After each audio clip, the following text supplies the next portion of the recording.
Alright, so just to fulfill my promise that I made to you that I was going to make a part 2 of this Civic Education 2024 in 10, alright?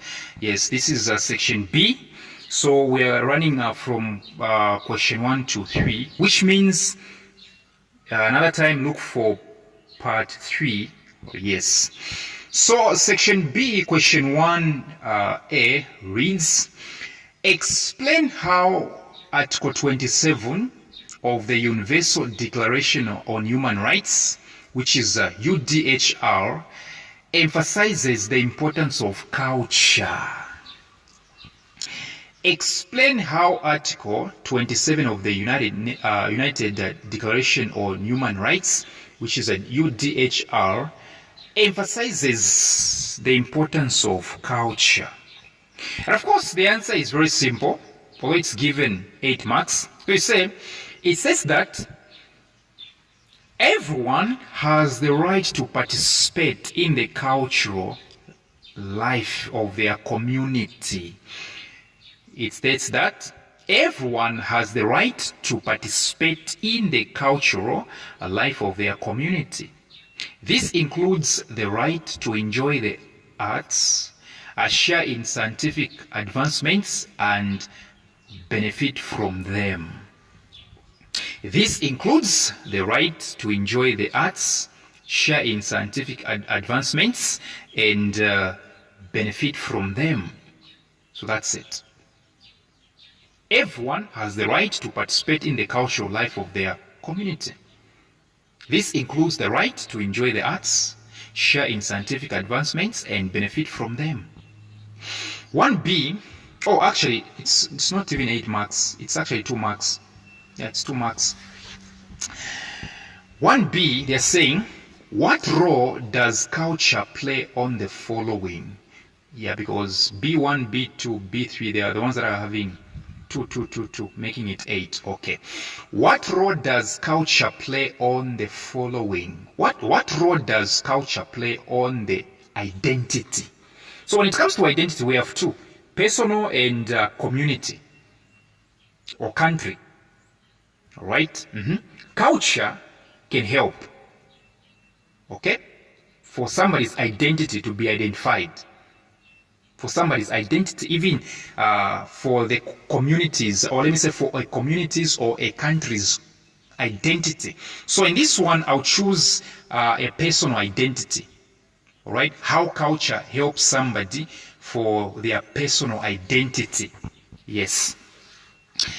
You simply say, culture reinforces one's identity and ability to critically reflect on that identity. It reinforces one's identity and ability to critically reflect on that identity. And this allows one to develop and interact with others. This allows one to develop and interact with others. Thus, or therefore, bringing mutual understanding between societies and peoples.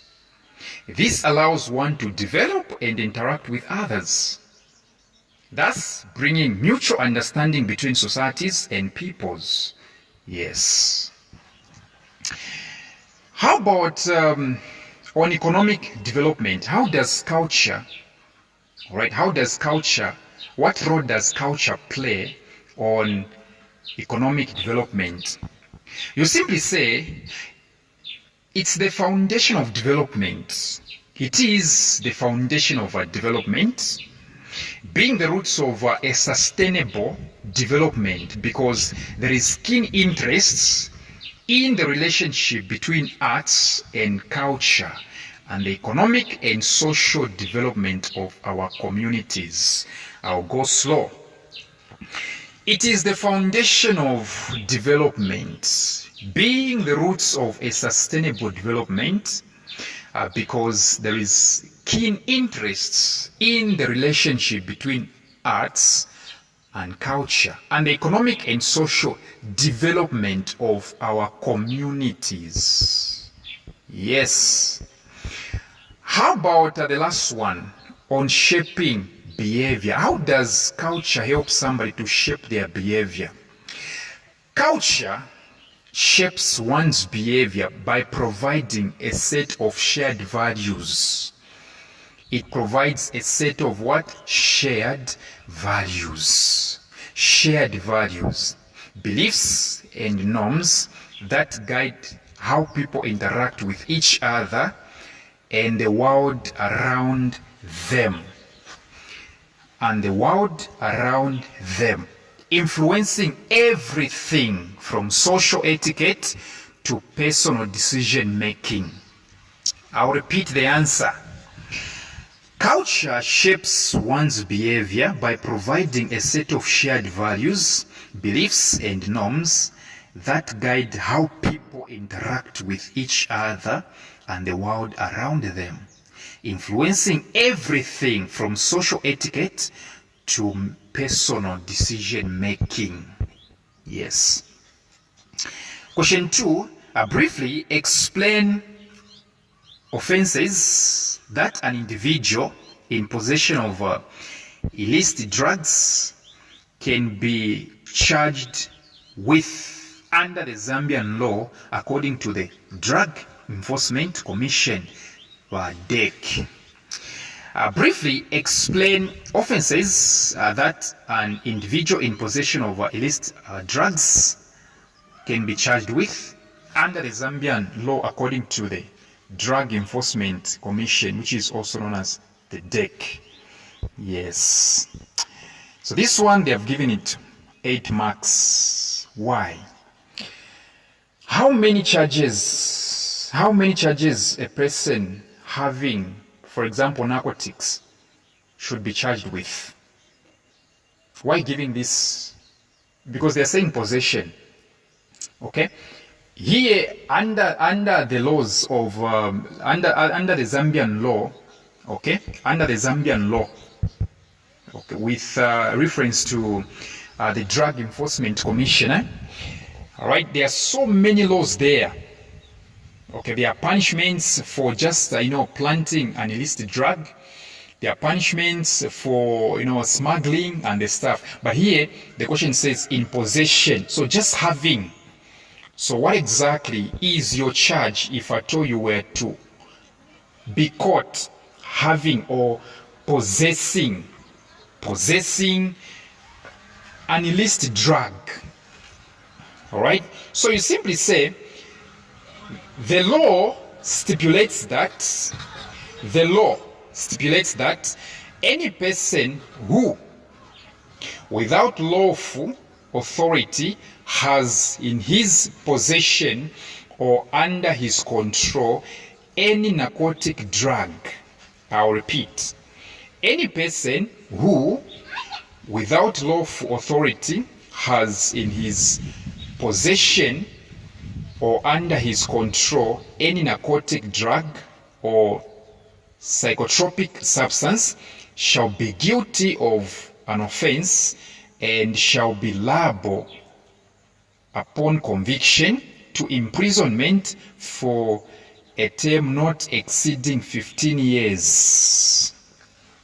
Any person who without lawful authority has in his possession or under his control any narcotic drug or psychotropic substance shall be guilty of an offense and shall be liable upon conviction to imprisonment for a term not exceeding 15 years. So once you are caught with such illicit drugs as narcotics, you're going to be imprisoned, but not more than for 15 years, which means 14 and below. Yes. Now, question 3, which is talking about money. Question 3A, explain the concept interest rate. Explain the concept interest rate. So what do you say? You say an interest rate is the percentage charged for borrowing money or the return earned on savings. An interest rate is the percentage charged for borrowing money or the return earned on savings. It's a percentage. When you borrow money, right, there is an interest. Right, there is an interest that you are anticipated to pay. Now that interest should be guided by a percentage. That is what we call interest rate. It's not just about borrowing. Even when you invest money, your money should have some return when you're saving. Okay? Because that money that you deposit into the banks works. So the bank has to give you an interest for using your money. For real. 3B, give 2 reasons why banks borrow and lend money in the lending market. Give 2 reasons why banks borrow and lend money in the lending market. Why do banks borrow and lend money in lending markets? And of course, the answer is that to manage, just 2 reasons, like they are saying. Just 2 reasons, and I want you to take note of the 2 reasons. Number 1, to manage liquidity.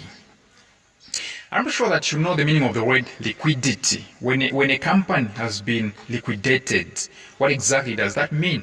You come for more substitutions and learn more. To manage liquidity and to satisfy. So number 1, to manage liquidity. Number 2, to satisfy regulations. To satisfy regulations such as reserve requirements. Okay, number 1, to manage liquidity. Number 2, to satisfy regulations such as reserve requirements. Yes. Now, let's go to question 3C. Describe the concept debt. All right, D-E-B-T. Right. What is a debt? Yeah. A debt is simply the money owed to someone else, such as a bank, a credit card, a company, or individual. You simply say a debt is money owed to someone else.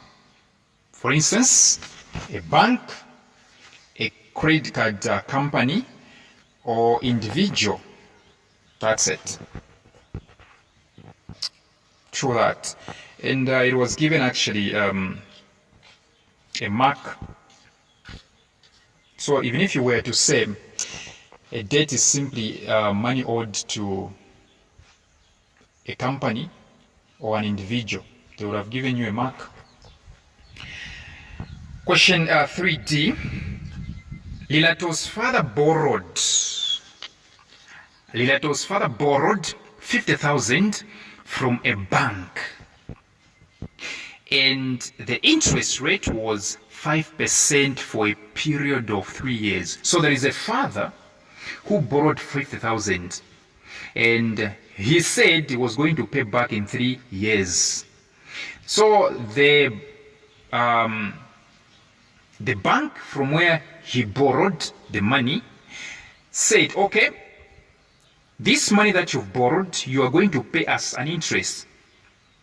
Right? Now the interest rate is 5%, which means every year, all right, your money will be developing an interest of 5%. Yes. Question D1, they're saying calculate the simple interest for Lilato's father. Simple interests, the formula, we know it. We started learning all these things from grade 8. So simple interest is equals to principal times rate times time over 100. Principal times rate times time times, over 100.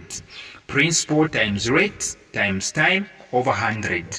Principal is the money that is borrowed or invested. So in this case, the money that is borrowed, which is 50,000, that is a principal. So where there is principal, put 50,000 times rate. Rate is 5. Okay? Where there is rate, you put 5. Time is 3 years over 100. So you calculate this one, 50,000 times 5 times 3. Yes, the figure that you get, I'm pretty sure the figure will be about 750,000 if I'm not mistaken.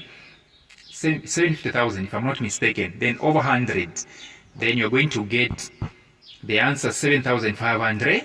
7,500. 7,500. That is the interest. The interest Lilato's father is going to top up, to pay, to top up on the amount of money that he borrowed. So 7,500 is not the money that is going to pay back. 7,500 is actually the interest. We are not talking about the money that he borrowed. Next question, they are saying, calculate the amount of money that should be returned. So how do you do this? You simply get the money this father borrowed. He borrowed 50,000, and the interest after 3 years, we are from calculating it. It's 7,500. So add 50,000 to the interest, which is 7,500. What do you get? You get 57,500. 57,500. That is exactly the amount of money Lilato's father should return in 3 years.